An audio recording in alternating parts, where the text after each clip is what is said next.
إلا الله وحده لا شريك له وأشهد أن محمدا عبده ورسوله أما بعد فأعوذ بالله من الشيطان الرجيم بسم الله الرحمن الرحيم الحمد لله رب العالمين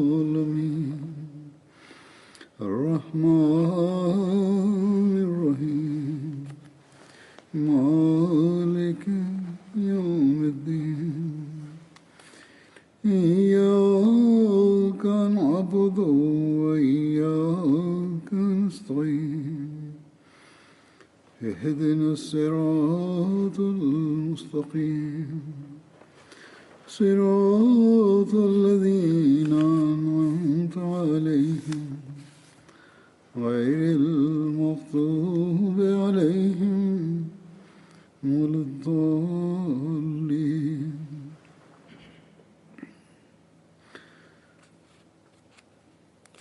اللہ تعالیٰ قرآن مجید میں فرماتا ہے کہ الذین استجابوا للہ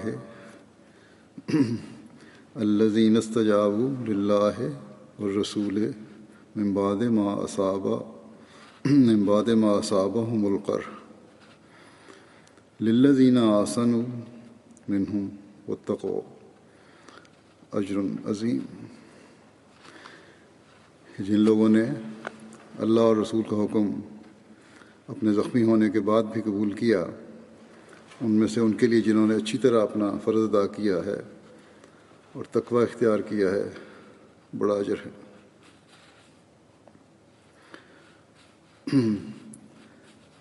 صحابہ کا ذکر چل رہا تھا اور حضرت زبیر کا ذکر کچھ باقی تھا جو میں نے بیان کرنا تھا، آج وہی بیان کروں گا.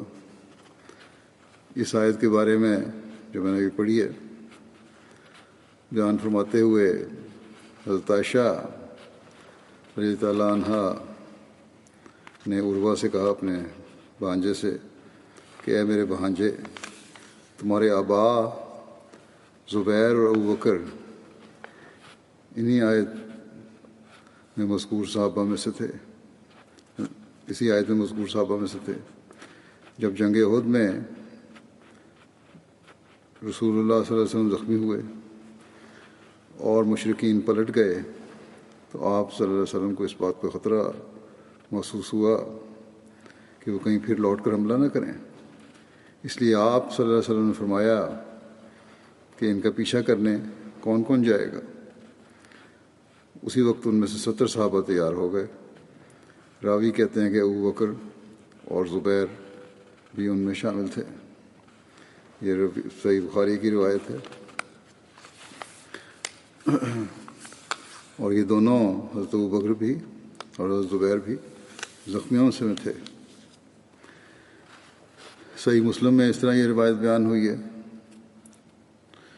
کہ حشام نے اپنے والد سے روایت کی ہے. وہ کہتے ہیں کہ حضرت عائشہ نے مجھ سے کہا کہ تمہارے آبا ان صحابہ میں سے تھے جنہوں نے اپنے زخمی ہونے کے بعد بھی اللہ اور اس کے رسول کی آواز پر لبیک کہا. حضرت علی بیان فرماتے ہیں کہ میں نے رسول اللہ صلی اللہ علیہ وسلم کو اپنے کانوں سے ہی فرماتے ہوئے سنا ہے کہ طلحہ اور زبیر جنت میں میرے ہمسائے ہوں گے. حضرت سعید بن جبیر بیان کرتے ہیں کہ حضرت ابوبکر، حضرت عمر، حضرت عثمان، حضرت علی، حضرت طلحہ، حضرت زبیر، حضرت سعد، حضرت عبد الرحمن اور حضرت سعید بن زید کا مقام ایسا تھا کہ میدان جنگ میں رسول اللہ صلی اللہ علیہ وسلم کے آگے آگے لڑتے تھے اور نماز میں آپ کے پیچھے کھڑے ہوتے تھے.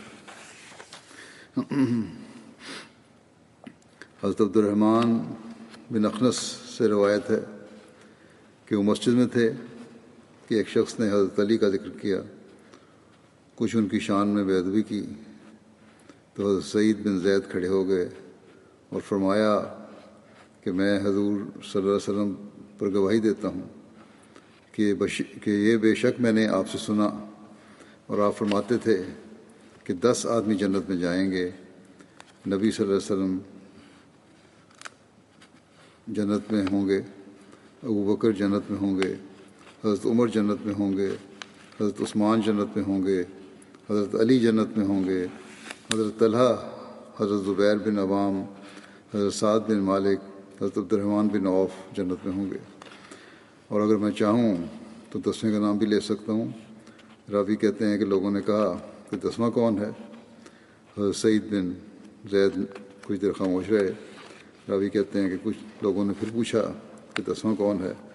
فرمایا کہ سعید بن زید، یعنی خود.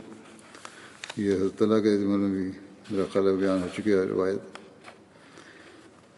حضرت خلیفۃ المسیح ثانی کاتبین وحی کے نام بیان کرتے ہوئے فرماتے ہیں کہ رسول کریم صلی اللہ علیہ وسلم پر جو وحی نازل ہوتی تھی وہ اسی وقت لکھوا دی جاتی تھی. چنانچہ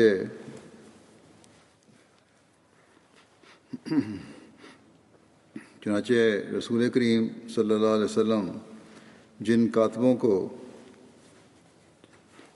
قرآن کریم لکھواتے تھے ان میں سے مندرجہ ذیل 15 نام تاریخ سے ثابت ہیں. زید بن ثابت، ابی بن کعب، عبداللہ بن سعد بن ابی سرح، زبیر بن عوام، خالد بن سعید بن عاص، ابان بن سعید العاص، حنظلہ بن ربیع الاسدی، معیقب بن ابی فاطمہ، عبداللہ بن ارقم الزہری، شرحبیل بن حسنہ، عبداللہ بن رواحہ، حضرت ابوبکر، حضرت عمر، حضرت عثمان، حضرت علی. جب رسول اللہ صلی اللہ علیہ وسلم پر قرآن شریف نازل ہوتا تو آپ ان لوگوں میں سے کسی کو بلوا کر وہی لکھوا دیتے تھے. حضرت انس بن مالک سے مروی ہے کہ رسول اللہ صلی اللہ علیہ وسلم نے حضرت زبیر بن عوام کو ایک غزوے کے موقع پر خارش کی وجہ سے ریشم کی قمیض پہننے کی اجازت دی تھی.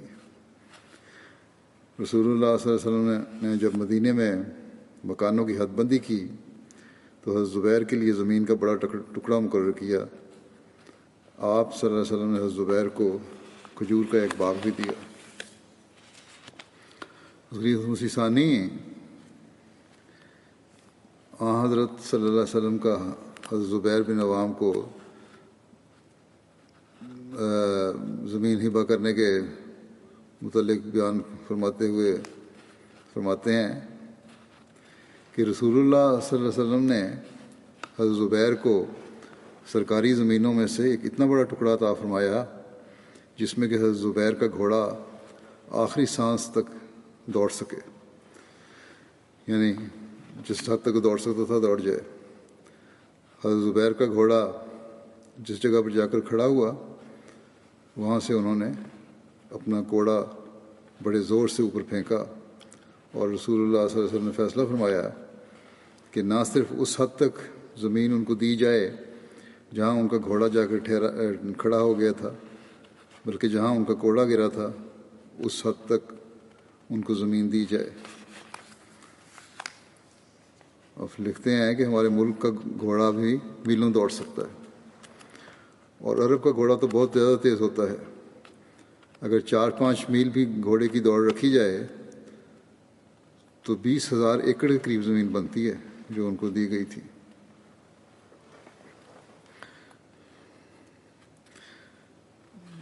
رسول اللہ صلی اللہ علیہ وسلم نے حضرت زبیر کو یہ لکھتے ہیں امام ابو یوسف کتاب الخراج میں لکھتے ہیں کہ رسول اللہ صلی اللہ علیہ وسلم نے حضرت زبیر کو ایک زمین کا ٹکڑا بخشا جس میں کھجور کے درخت بھی لگے ہوئے تھے. اور یہ ان کا امام ابو یوسف کا بیان کا حوالہ دیا مسلم حسانی نے بھی.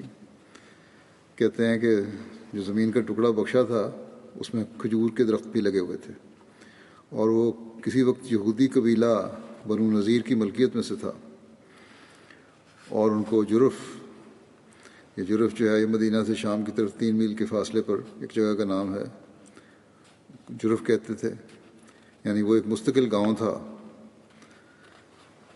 جب ہم پہلی حدیثوں سے اس حدیث کو ملائیں تو اس سے یہ نتیجہ نکلتا ہے کہ رسول اللہ صلی اللہ علیہ وسلم نے حضرت زبیر کو اس وقت اوپر والی زمین بخشی جب کہ وہ پہلے سے، یعنی اس جہاں گھوڑے کے دوڑنے کی ذکر ہے اور تقریباً 15-20 ہزار ایکڑ بنتی ہے، اس وقت وہ زمین بخشی تھی جبکہ وہ پہلے سے ایک گاؤں کے مالک تھے جس میں کھجور کے باغ بھی تھے۔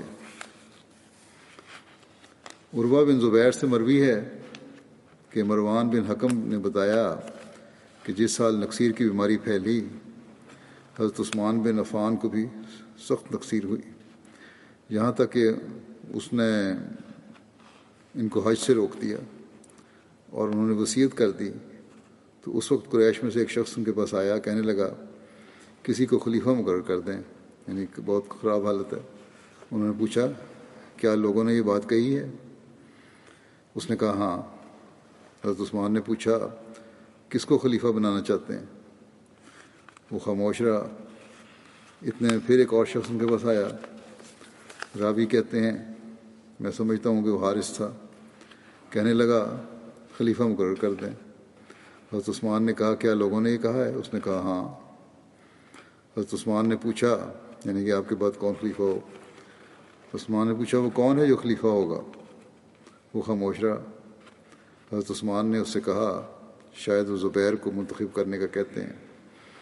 اس نے کہا ہاں۔ حضرت عثمان نے کہا کہ اس ذات کی قسم ہے جس کے ہاتھ میں میری جان ہے، جہاں تک مجھے علم ہے وہ ان لوگوں میں سے یقیناً بہتر ہیں، یعنی حضرت زبیر، اور رسول اللہ صلی اللہ علیہ وسلم کو بھی سب سے زیادہ پیارے تھے۔ حضرت زبیر رضی اللہ عنہ بیان فرمایا کرتے تھے کہ ایک مرتبہ ان کا ایک انصاری صحابی سے جو غزوہ بدر کے شرکاء میں سے تھے، نبی صلی اللہ علیہ وسلم کی موجودگی میں پانی کی اس نالی میں اختلاف رائے ہو گیا جس سے وہ دونوں اپنے کھیت کو سیراب کرتے تھے۔ نبی صلی اللہ علیہ وسلم نے بات کو ختم کرتے ہوئے فرمایا کہ زبیر تم اپنے کھیت کو سیراب کر کے اپنے پڑوسی کے لیے پانی چھوڑ دو۔ انصاری کو یہ بات ناگوار گزری اور وہ کہنے لگا یا رسول اللہ یہ آپ کے پھوپھی زاد ہیں نا، اس لیے آپ یہ فیصلہ فرما رہے ہیں؟ اس پر نبی صلی اللہ علیہ وسلم کے چہرہ مبارک کا رنگ بدل گیا اور آپ صلی اللہ علیہ وسلم نے حضرت زبیر رضی اللہ عنہ سے فرمایا کہ اب تم اپنے کھیت کو سیراب کرو اور جب تک پانی منڈیر تک نہ پہنچ جائے اس وقت تک پانی کو روک کے رکھو۔ گویا اب نبی صلی اللہ علیہ وسلم نے حضرت زبیر کو ان کا پورا حق دلوا دیا، جبکہ اس سے پہلے نبی صلی اللہ علیہ وسلم حضرت زبیر رضی اللہ تعالیٰ عنہ کو نے حضرت زبیر کو ایسا مشورہ دیا تھا جس میں ان کے لیے اور انصاری کے لیے گنجائش اور وسعت کا پہلو تھا، لیکن جب انصاری نے رسول اللہ صلی اللہ علیہ وسلم کے فیصلہ پر ناراضگی کا اظہار کیا تو نبی صلی اللہ علیہ وسلم نے صحیح حکم کے ساتھ حضرت زبیر رضی اللہ تعالیٰ عنہ کو ان کا پورا حق دلوایا۔ حضرت زبیر فرماتے ہیں کہ بخدا میں یہ سمجھتا ہوں کہ مندرجہ ذیل آیت اسی واقعے سے متعلق نازل ہوئی ہے کہ فلا وربک لا یؤمنون حتی یحکموک فیما شجر بینہم ثم لا یجدوا فی انفسہم حرجا مما قضیت ویسلموا تسلیما، یعنی نہیں تیرے رب کی قسم وہ کبھی ایمان نہیں لا سکتے جب تک وہ تجھے ان امور میں منصف نہ بنا لیں جن میں ان کے درمیان جھگڑا ہوا ہے، پھر تو جو بھی فیصلہ کرے اس کے متعلق وہ اپنے دلوں میں کوئی تنگی نہ پائیں اور کامل فرمانبرداری اختیار کریں۔ حضرت زبیر رضی اللہ عنہ سے مروی ہے کہ جب یہ آیت نازل ہوئی ثم انکم یوم القیامت عند ربکم تختصمون، یعنی یقیناً تم قیامت کے دن اپنے رب کے حضور ایک دوسرے سے بحث کرو گے۔ تو انہوں نے پوچھا یا رسول اللہ،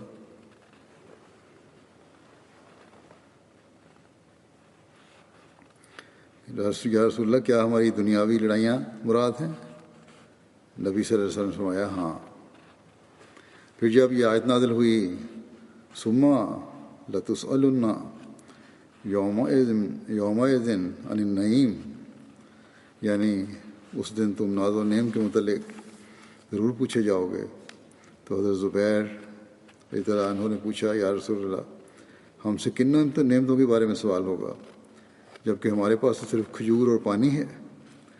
نبی صلی اللہ علیہ وسلم نے فرمایا خبردار، یہ نعمتوں کا زمانہ بھی ان قریب آنے والا ہے۔ آج تو یہ تنگی ہے، انشاءاللہ کشائش بھی آنے والی ہے۔ حفص بن خالد کہتے ہیں کہ مجھے اس بزرگ نے یہ حدیث بیان کی ہے جو کہ موصل جو ہے شام کا مشہور شہر ہے، جو اپنی کثیر آبادی روزی رقبے کے لحاظ سے اس وقت جو اسلامی ممالک میں بہت عام تھا، تمام شہروں سے وہاں لوگ آیا کرتے تھے۔ یہ نینوا کے قریب دجلہ کے کنارے واقع، بغداد سے 222 میل کے فاصلے پر واقع ہے۔ اس شہر کا تعارف تو یہ ہے جو فرہنگ میں لکھا گیا ہے، لیکن بہرحال وہ کہتے ہیں موصل مقام سے ہمارے پاس آتے تھے۔ وہ کہتے ہیں کہ میں نے حضرت زبیر بن عوام کے ساتھ کچھ سفر کیے ہیں۔ ایک دفعہ کا ذکر ہے کہ ایک صحرا میں ان کو غسل کی حاجت ہو گئی۔ انہوں نے مجھ سے کہا کہ میرے لیے پردہ کرو۔ میں نے ان کے لیے کپڑے سے پردہ کیا، وہ غسل کرنے لگ گئے۔ اچانک میری نگاہ ان کے جسم پر پڑ گئی۔ میں نے دیکھا کہ ان کا سارا جسم تلواروں کے زخموں کے نشانات سے چھلنی تھا۔ میں نے ان سے کہا خدا کی قسم میں نے آپ کے جسم پر زخموں کے ایسے نشانات دیکھے ہیں جو آج سے پہلے میں نے کبھی کسی کے جسم پر نہیں دیکھے۔ انہوں نے جواباً کہا کیا تم نے میرے جسم کے زخموں کے نشان دیکھ لیے ہیں؟ پھر فرمایا خدا کی قسم یہ تمام زخم مجھے اللہ کی راہ میں رسول اللہ صلی اللہ علیہ وسلم کے ہمراہ جنگ کرتے ہوئے آئے ہیں۔ حضرت عثمان، حضرت مقداد، حضرت عبداللہ بن مسعود اور حضرت عبد الرحمن بن عوف نے حضرت زبیر کو وصیت کر رکھی تھی، چنانچہ وہ ان احباب کے مال کی حفاظت کرتے اور اپنے مال سے ان کے بچوں پر خرچ کرتے تھے۔ کشائش تھی تو ان کا مال بچوں میں خرچ نہیں کرتے تھے اور اپنے پاس سے کرتے تھے خرچ، تاکہ بعد میں یہ مال ان لوگوں کے کام آئے۔ کوئی لالچ نہیں تھی۔ حضرت زبیر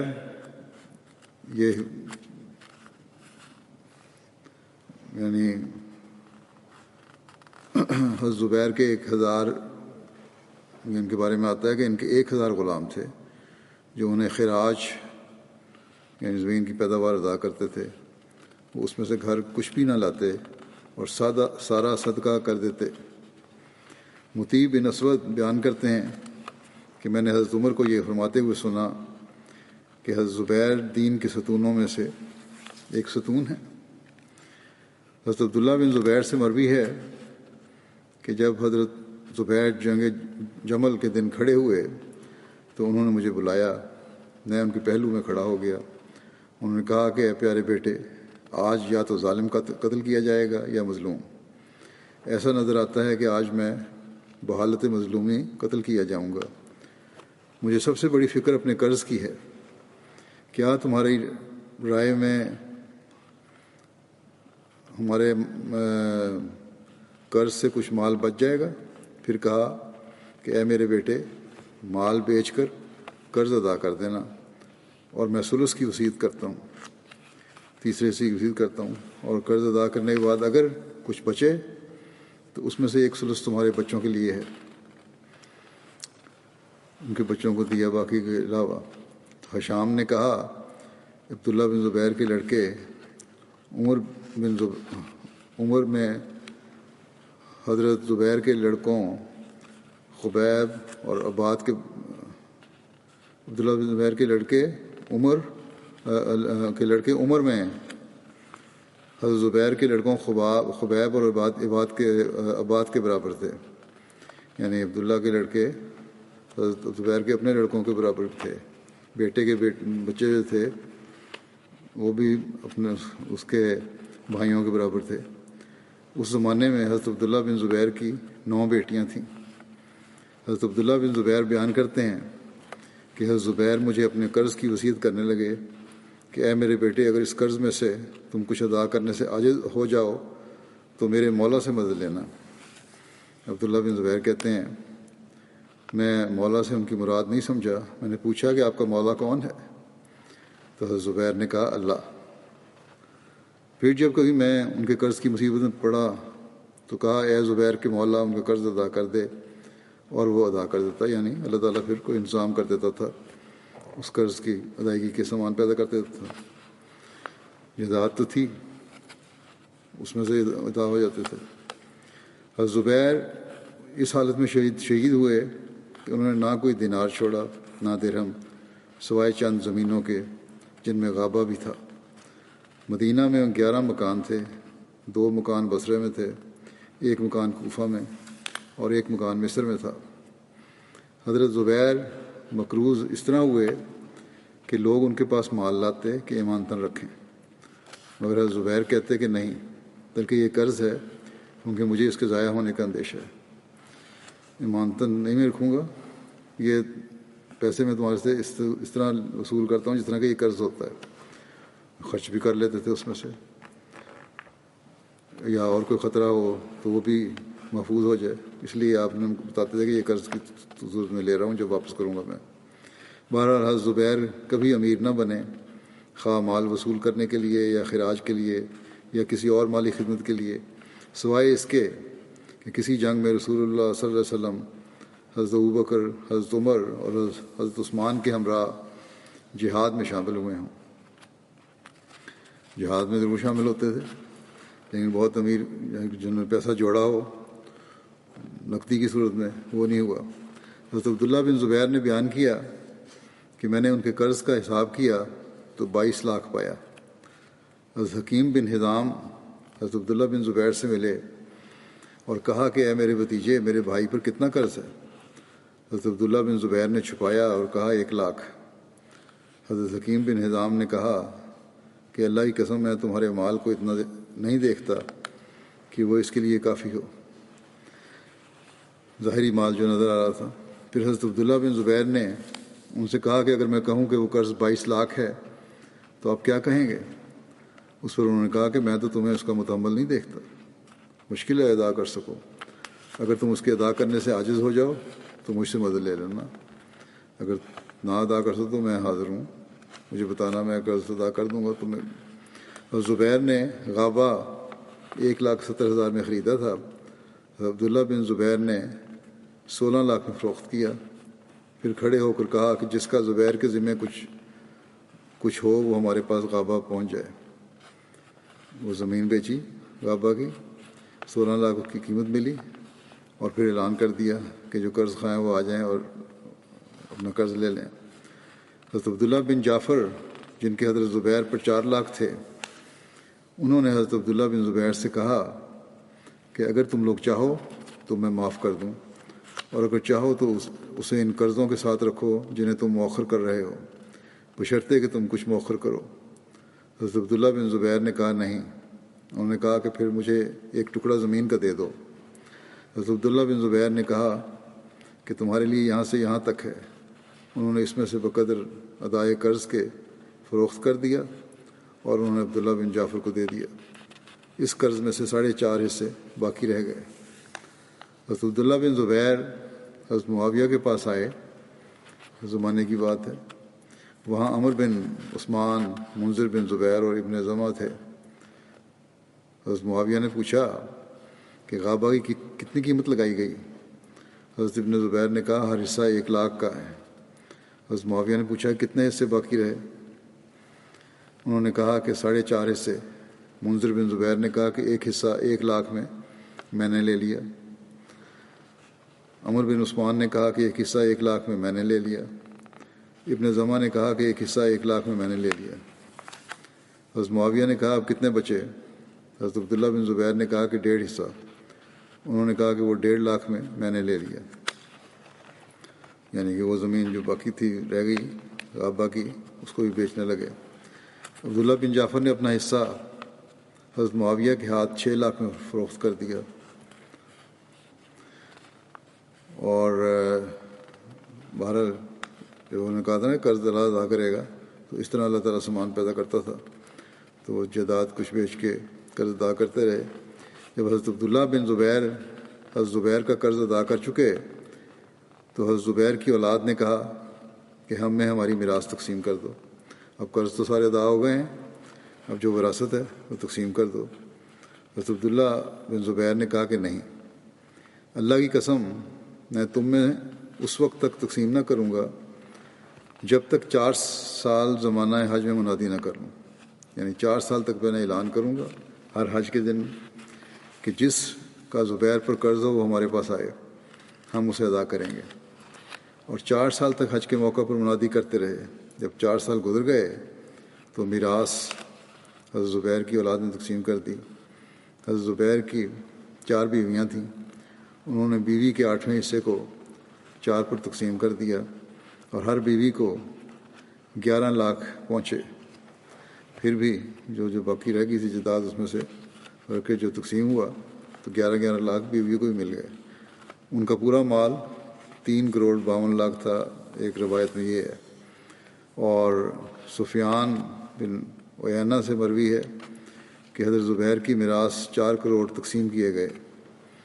ہشام بن عروہ نے اپنے والد سے روایت کی کہ حضرت زبیر کے ترکہ کی قیمت 5 کروڑ 20 لاکھ یا 5 کروڑ 10 لاکھ تھی۔ اسی طرح عروہ سے مروی ہے کہ حضرت زبیر کی مصر میں کچھ زمینیں تھیں، اور اسکندریہ میں کچھ زمینیں تھیں، کوفہ میں کچھ زمینیں تھیں، اور بصرہ میں مکانات تھے۔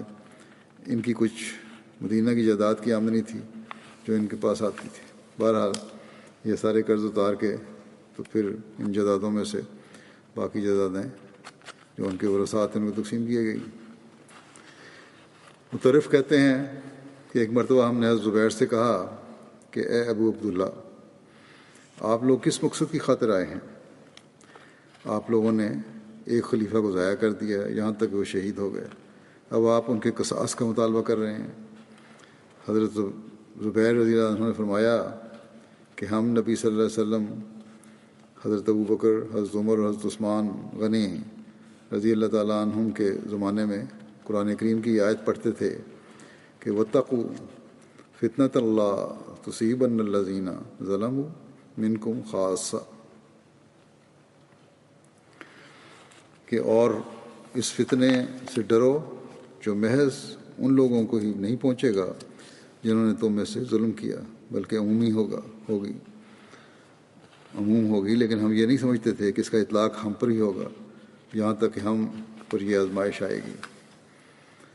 حضرت مسلم موعود رضی اللہ عنہ حضرت علی کی خلافت کے انتخاب کے حالات بیان کرتے ہوئے فرماتے ہیں کہ جب حضرت عثمان کا واقعہ شہادت ہوا اور وہ صحابہ جو مدینہ میں موجود تھے انہوں نے یہ دیکھ کر کہ مسلمانوں میں فتنہ بڑھتا جا رہا ہے، حضرت علی پر زور دیا کہ آپ لوگوں کی بیعت لیں۔ دوسری طرف کچھ مفسدین بھاگ کر حضرت علی کے پاس پہنچے اور کہا کہ اس وقت اسلامی حکومت کے ٹوٹ جانے کا سخت اندیشہ ہے، آپ لوگوں سے بیعت لیں تاکہ ان کا خوف دور ہو اور امن و امان قائم ہو۔ غرض جب آپ کو بیعت لینے پر مجبور کیا گیا تو کئی دفعہ کے انکار کے بعد آپ نے اس ذمہ داری کو اٹھایا اور لوگوں سے بیعت لینی شروع کر دی۔ بعض اکابر صحابہ اس وقت مدینہ سے باہر تھے، بعض سے تو جبراً بیعت لی گئی۔ چنانچہ حضرت طلحہ اور حضرت زبیر کے متعلق آتا ہے کہ ان کی طرف حکیم بن جبلہ اور مالک بن اشتر کے چند آدمیوں کے ساتھ روانہ کیا گیا اور انہوں نے تلواروں کا نشان نہ کر کے انہیں بیعت پر آمادہ کیا، یعنی وہ تلواریں سونت کر ان کے سامنے کھڑے ہو گئے اور کہا کہ حضرت علی کی بیعت کرنی ہے تو کرو ورنہ ہم ابھی تم کو مار ڈالیں گے۔ حتیٰ کہ بعض روایات میں یہ ذکر بھی آتا ہے کہ وہ ان کو نہایت سختی کے ساتھ زمین پر گھسیٹتے ہوئے لائے۔ ظاہر ہے کہ ایسی بیعت کوئی بیعت نہیں کہلا سکتی۔ پھر جب انہوں نے بیعت کی تو یہ بھی کہہ دیا کہ ہم اس شرط پر آپ کی بیعت کرتے ہیں کہ حضرت عثمان کے قاتلوں سے آپ قصاص لیں گے۔ مگر بعد میں جب انہوں نے دیکھا کہ حضرت علی قاتلوں سے قصاص لینے میں جلدی نہیں کر رہے تو وہ بیعت سے الگ ہو گئے اور مدینے سے مکہ چلے گئے۔ انہی لوگوں کی ایک جماعت نے جو حضرت عثمان کے قتل میں شریک تھی، حضرت عائشہ کو اس بات پر آمادہ کر لیا کہ آپ حضرت عثمان کے خون کا بدلہ لینے کے لیے جہاد کا اعلان کر دیں۔ چنانچہ انہوں نے اس بات کا اعلان کیا اور صحابہ کو اپنی مدد کے لیے بلایا۔ حضرت طلحہ اور حضرت زبیر بھی ان کے ساتھ شامل ہو گئے، اور اس کے نتیجے میں حضرت علی اور حضرت عائشہ، حضرت طلحہ اور حضرت زبیر کے لشکر میں جنگ ہوئی، جسے جنگ جمل کہا جاتا ہے۔ اس جنگ کے شروع میں ہی حضرت زبیر حضرت علی کی زبان سے رسول کریم صلی اللہ علیہ وسلم کی ایک پیشگوئی سن کر علیحدہ ہو گئے تھے۔ حضرت زبیر تو شروع میں علیحدہ ہو گئے تھے اور انہوں نے قسم کھائی کہ وہ حضرت علی سے جنگ نہیں کریں گے، اور اس بات کا اقرار کیا کہ اپنے اجتہاد میں انہوں نے غلطی کی تھی، جو سمجھا تھا غلطی ہو گئی اس سے۔ دوسری طرف حضرت طلحہ نے بھی اپنی وفات سے پہلے حضرت علی کی بیعت کا اقرار کر لیا تھا، کیونکہ روایت میں آتا ہے کہ زخموں کی شدت سے تڑپ رہے تھے کہ ایک شخص ان کے پاس سے گزرا۔ انہوں نے پوچھا تم کس گروہ میں سے ہو؟ اس نے کہا حضرت علی کے گروہ میں سے۔ اس پر انہوں نے اپنا ہاتھ اس کے ہاتھ میں دے کر کہا کہ تیرا ہاتھ علی کا ہاتھ ہے، اور میں تیرے ہاتھ پر حضرت علی کی دوبارہ بیعت کرتا ہوں۔ بہرحال حضرت زبیر کے بارے میں لکھا ہے کہ حضرت زبیر کی شہادت جنگ جمل سے واپسی پر ہوئی تھی۔ وہاں سے علیحدہ ہو گئے تھے وہ، اور حضرت علی سے جنگ کا انہوں نے ارادہ، انہوں نے کہا تھا میں نے غلطی کی ہے، اور اس سے علیحدہ ہو گئے بالکل۔ لیکن جنگ جمل سے واپسی پر ان کی شہادت ہوئی، جب حضرت علی نے انہیں یاد دلایا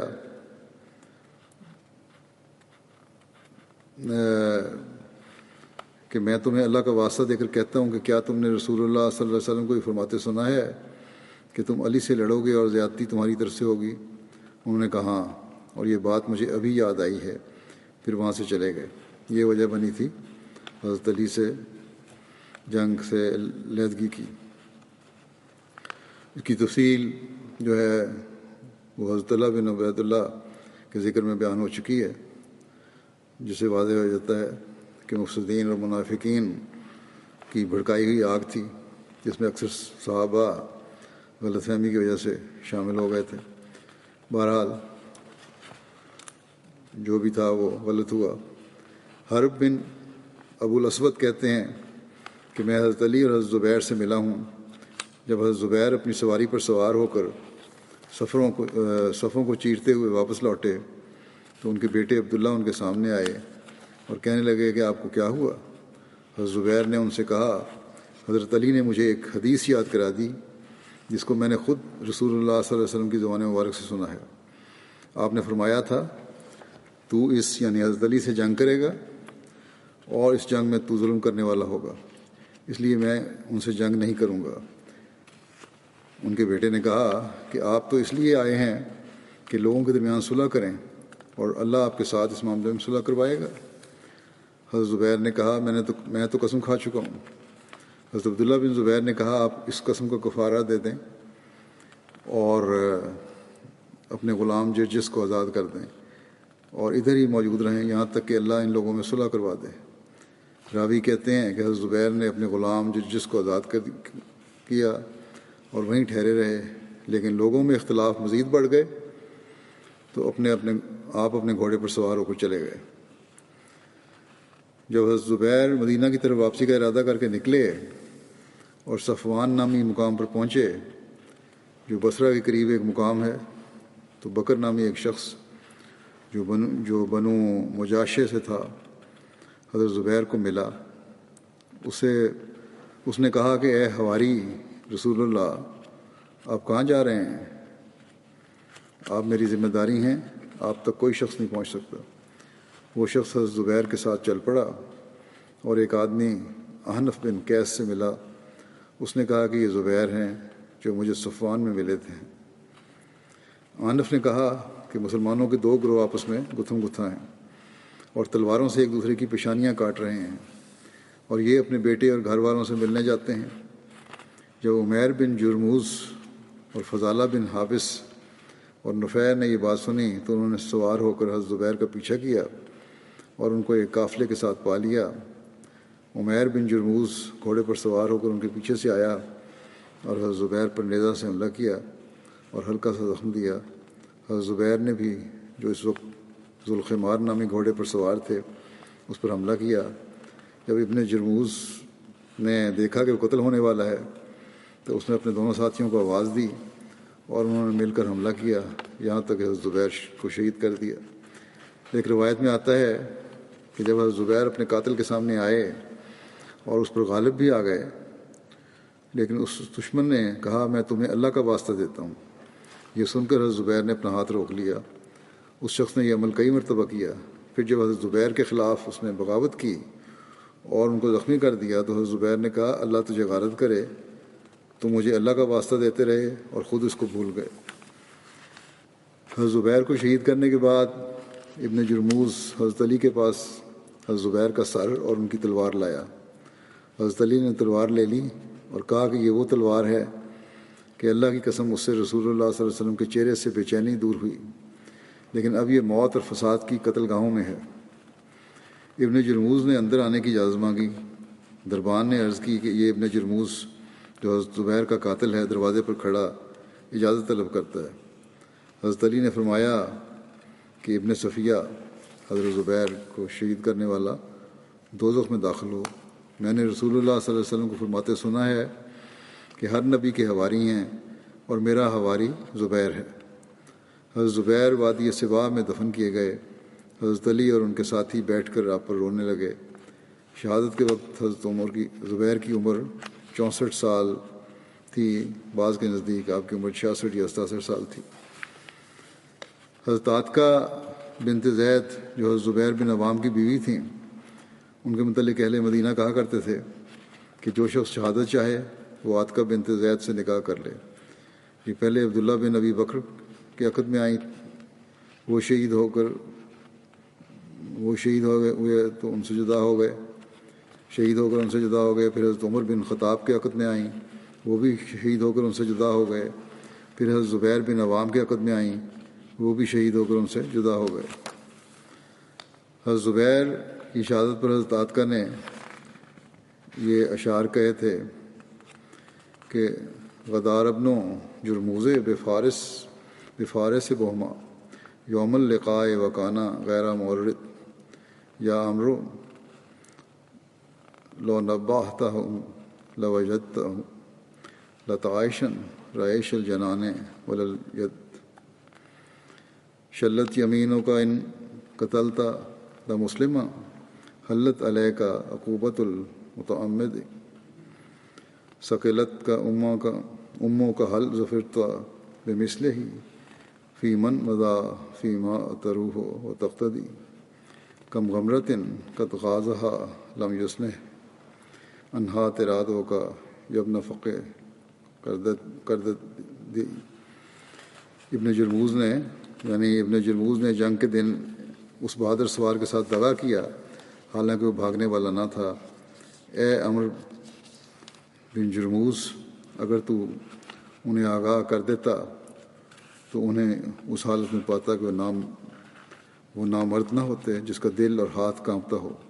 تیرا ہاتھ شل ہو جائے کہ تو نے ایک مسلمان کو قتل کر دیا، تجھ پر قتل عمد کے مرتکب کا عذاب واجب ہو گیا۔ تیرا برا ہو کیا ان لوگوں میں جو اس زمانے میں گزر گئے جس میں تو شام اور صبح کرتا ہے، تو نے کبھی ان جیسے کسی اور شخص پر کامیابی پائی ہے؟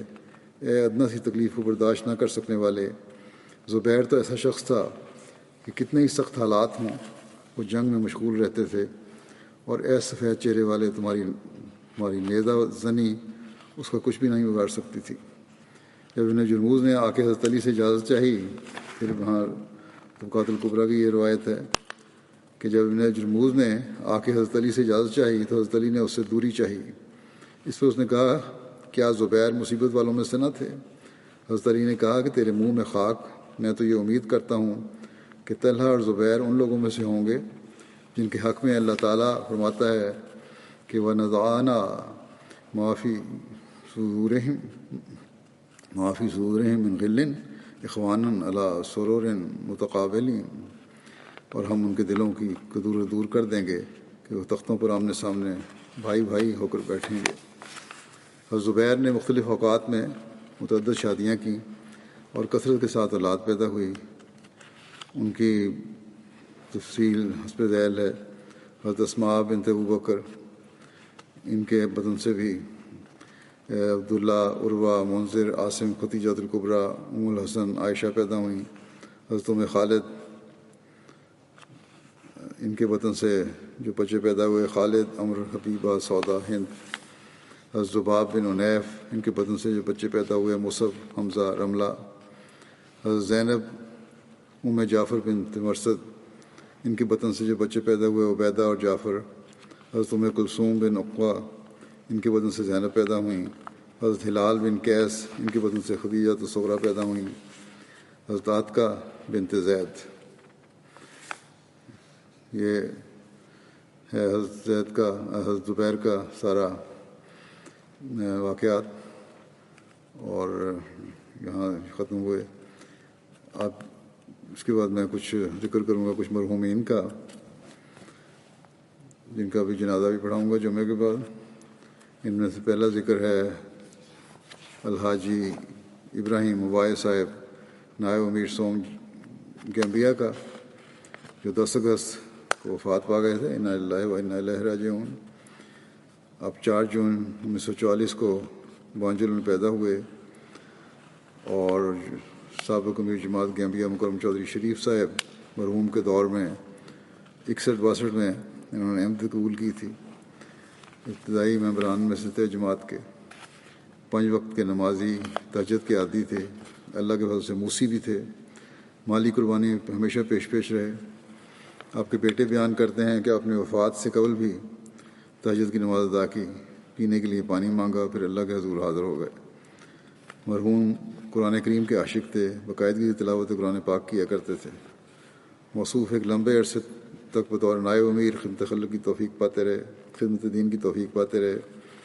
اس کے ساتھ ساتھ بطور افسر سالانہ نیشنل سیکرٹری امور خارجہ اور صدر مجلس انصار اللہ گیمبیا کی توفیق بھی پائی، اور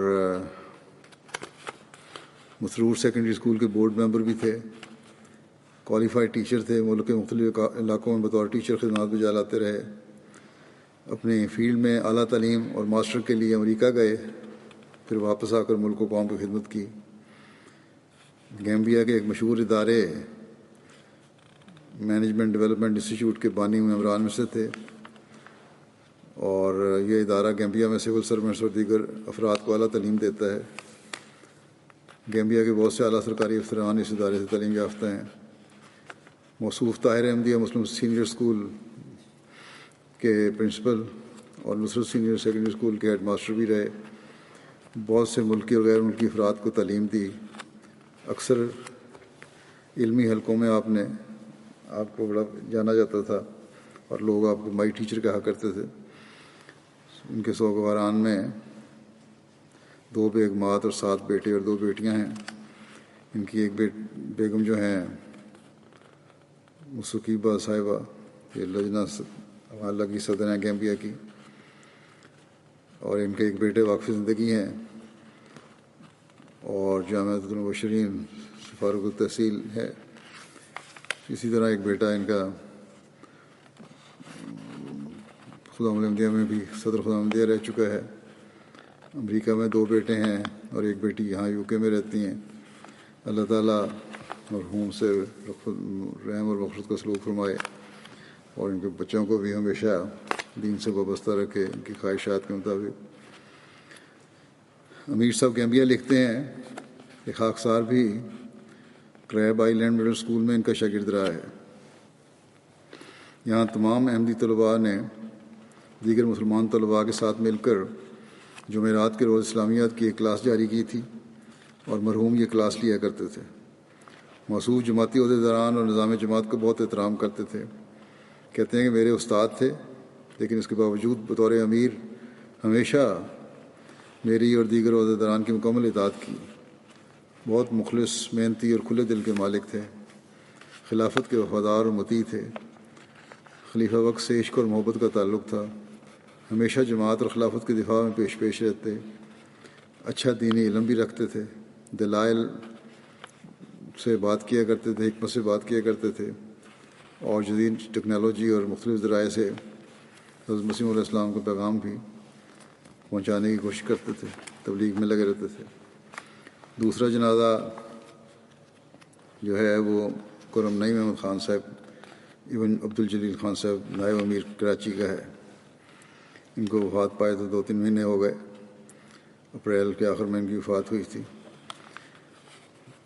انا للہ و انا الیہ راجعون۔ ان کے خاندان میں سب سے پہلے محترم اختر علی صاحب کے ذریعے سے احمدیت آئی تھی،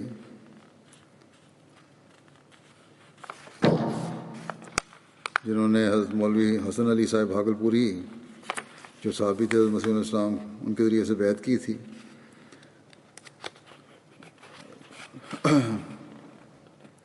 مولوی اختر علی صاحب ان کی والدہ کے ماموں اور والد کے پھپھا تھے۔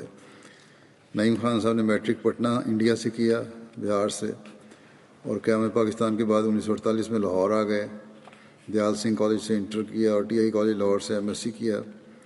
بعد میں لندن چلے گئے۔ 1959 میں واپس کراچی آ کر پھر گیس کمپنی میں ملازمت اختیار کی اور 1993 میں سینئر جنرل مینیجر کے عہدے سے یہاں ریٹائر ہوئے۔ مجلس خدام احمدیہ کراچی میں بطور نائب ناظم صنعت و تجارت خدمات کا آغاز کیا۔ اس کے بعد نائب قائد مجلس خدام احمدیہ مقامی کراچی مقرر ہوئے۔ پھر 66 میں مجلس خدام احمدیہ کراچی کے قائد منتخب ہوئے۔ 4 سال تک یہ خدمت انجام دی۔ پھر انصار اللہ مارٹن روڈ کراچی کے زعیم اعلیٰ رہے۔ پھر ناظم انصار اللہ ضلع کراچی بھی رہے اور 97 تک اس خدمت فائز رہے۔ ناظم انصار اللہ علاقہ کراچی مقرر ہوئے 1997 میں۔ سیکرٹری وقف جدید جماعت کراچی مقرر ہوئے اور 2019 تک اس عہدے پر فائز رہے۔ لمبا عرصہ نائب امیر جماعت کراچی خدمت کی توفیق ملی۔ فضل عمر فاؤنڈیشن کے ڈائریکٹر بھی رہے۔ انٹرنیشنل ایسوسی ایشن آف احمدی آرکیٹیکٹس انجینئرز کی پہلی مجلس عاملہ میں بطور آڈیٹر خدمت انجام دیں۔ کئی سال تک اس کے کراچی چیپٹر کے صدر بھی رہے۔ 1970 میں دارالضیافت ربوہ کے لیے بلکہ جلسہ سالانہ کے لیے روٹی پکانے کی مشینیں لگانے کا منصوبہ بنایا گیا اور مشینیں بنانے شروع کی گئیں تو آپ کی بطور انجینئر اس کام میں حصہ لینے کا اعزاز حاصل ہوا۔ آپ کی بیٹی ہمارا صاحبہ لکھتی ہیں کہ ہمارے والد نے کی اہلیہ کی وفات نعیم خان صاحب کی پہلے ہو گئی تھی، کچھ کافی عرصہ ہوا۔ کہتے ہیں کہ ہمارے والد نے ہماری امی جان کی وفات کے بعد نہ صرف ایک شفیق باپ بلکہ خیال رکھنے والی ماں اور ایک ہمدرد دوست کا بھی رول بہت ہی آسن انداز میں نبھایا ہے۔ ہر وقت دین، خلافت سے وفاداری، نماز کی پابندی اور جماعت سے تعلق کا سبق دیا۔ ان کے داماد ڈاکٹر غفار صاحب کہتے ہیں کہ میری ان سے رشتہ داری 30 سال قبل ہوئی تھی۔ ان 30 سالوں میں مجھے مرحوم کی انتہائی قریب سے دیکھنے کا موقع ملا۔ ان کی قربت اور صحبت نے میری زندگی میں انتہائی مثبت انداز میں اثر ڈالا۔ مرحوم کا معمول انتہائی پاکیزہ اور سادگی سے معمور تھا۔ عبادت سے شغف قابل رشک حد تک تھا۔ تہجد ان کا معمول تھا۔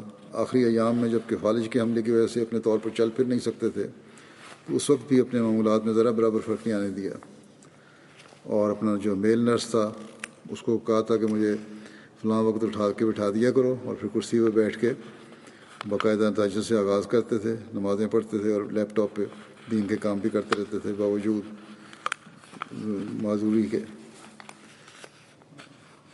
مربی سلسلہ تبسم نعیم صاحب نسیم تبسم صاحب کہتے ہیں کہ ہر وقت ان کی ہونٹوں پر مسکراہٹ رہتی تھی اور باوجود بیمار ہونے کے دفتر ضرور آتے تھے۔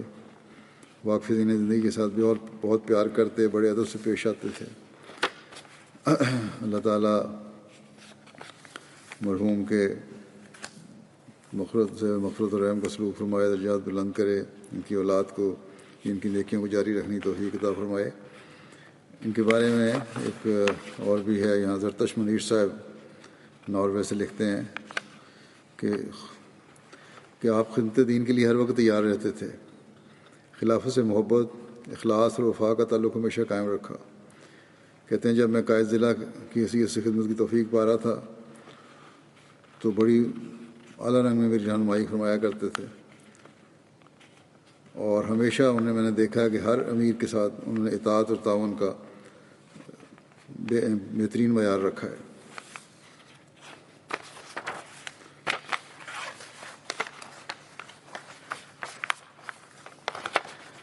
اگلا جنازہ ہے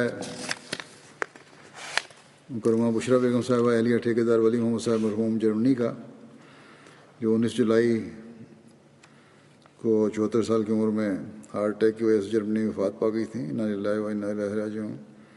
ان کے دادا میاں نظام الدین صاحب افنابا حضرت مسیح علیہ السلام کے صحابی تھے، بڑی تہجد کی ادائیگی میں باقاعدہ تھیں، نمازوں کی پابند تھیں، مہمان نواز تھیں، ضرورت مندوں کا خیال رکھنے والی تھیں، مالی قربانی میں پیش تھیں، نیک مخلص خاتون تھیں، خلافت سے بے پناہ محبت تھی اور عقیدت کا تعلق تھا۔ بچپن سے نظر کی کمزوری کی وجہ سے باقاعدہ قرآن کریم نہیں پڑھ سکتی تھیں، لیکن شادی کے بعد اپنے بچوں کی مدد سے چند سپارے حفظ بھی کیے۔ MTA پر قرآن کریم کی تلاوت سننے کے علاوہ وہ خطبات بھی باقاعدہ یہاں سے سنتی تھیں میرے، اور باقاعدہ دوسرے پروگرام بھی سنتی تھیں۔ اللہ کے فضل سے موسیہ تھیں۔ ان کے پسماندگان میں 4 بیٹے اور 2 بیٹیاں شامل ہیں۔ ایک بیٹے شفیق الرحمان صاحب مبلغ سلسلہ مشنری انچارج ہیں نیوزی لینڈ کے، اور عتیق الرحمان صاحب آج کل یہاں وقف کر کے ہمارے PS کے دفتر ریکارڈ میں شعبہ ریکارڈ میں کام کر رہے ہیں۔ مشنری انچارج جو ہیں شفیق الرحمان صاحب اپنی والدہ کے جنازے میں شامل بھی نہیں ہو سکے تھے، تدفین ان کی یہاں ہوئی ہے۔ اللہ تعالیٰ انہیں بھی سکون اور صبر عطا فرمائے، اور اللہ تعالیٰ مرحومہ سے مغفرت اور رحم کا سلوک فرمائے، ان کی دعاؤں کو وارث بنائے، ان کی اولاد کو۔ نماز کے بعد جنازہ انشاءاللہ پڑھاؤں گا۔